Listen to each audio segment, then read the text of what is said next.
Okay, so you did it. You finally sat down and made time for yourself. I've got an hour, I'm gonna be creative. Finally, you're sitting there and... I got nothing. Nothing comes to your mind. It's like all the beautiful creativity that you've ever felt is now gone.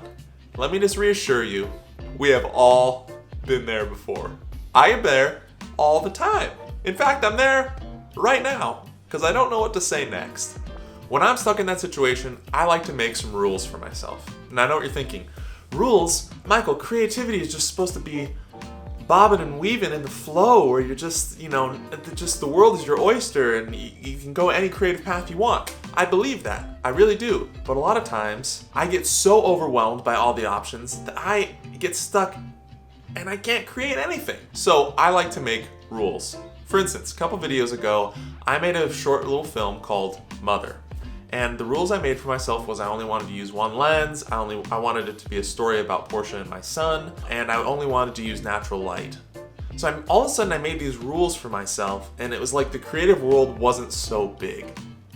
And once you force yourself to create in a little box, you can be so creative in that box. It's like when a talented chef gets in a kitchen. They're like, okay, what do we got here? We got some oatmeal, frozen chicken pot pie, and some hot tamales. All right, we're gonna mix that up and we're gonna make the most delicious thing that you've ever tasted. So for me, shooting or working within a box, working within those rules helps me be more creative. And on top of that, it's like I make these rules for myself, and then once I get there and I have a better idea of what I'm doing, break the rules, throw the rules away. That's fine. That's when your creativity can really blossom and bloom. This week, I made some rules for myself. You know what? I'm not going to tell you the rules. I want to see if you can guess the rules that I made for myself. I'll give you a hint. I wanted to look like a certain director, and I wanted it to be in a certain genre. And there's like one other thing.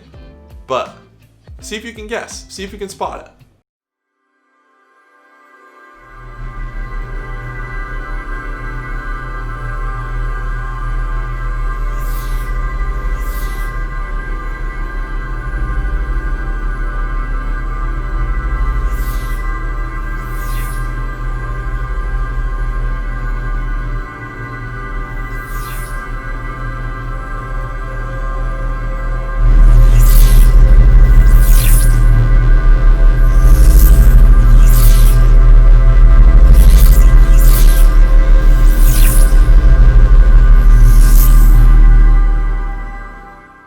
Okay, did you catch it?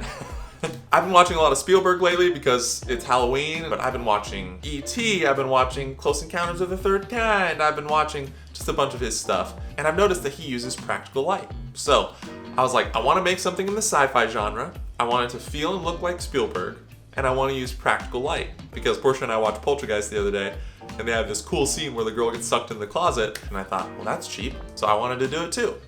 And if you need an idea of what Portia's doing in here, like, I'm honestly, it stresses me out because I'm like, it's gotta look good, it's gotta look good. And then my arm turn it off. And then my arm starts like freaking out. Like, oh, my wrist is cramping. Remember to make some rules for yourself. If you're feeling overwhelmed, if you're feeling bogged down, be like, okay, I'm only gonna use this paint, or I'm only gonna use this lens, or I'm only gonna write about this certain character.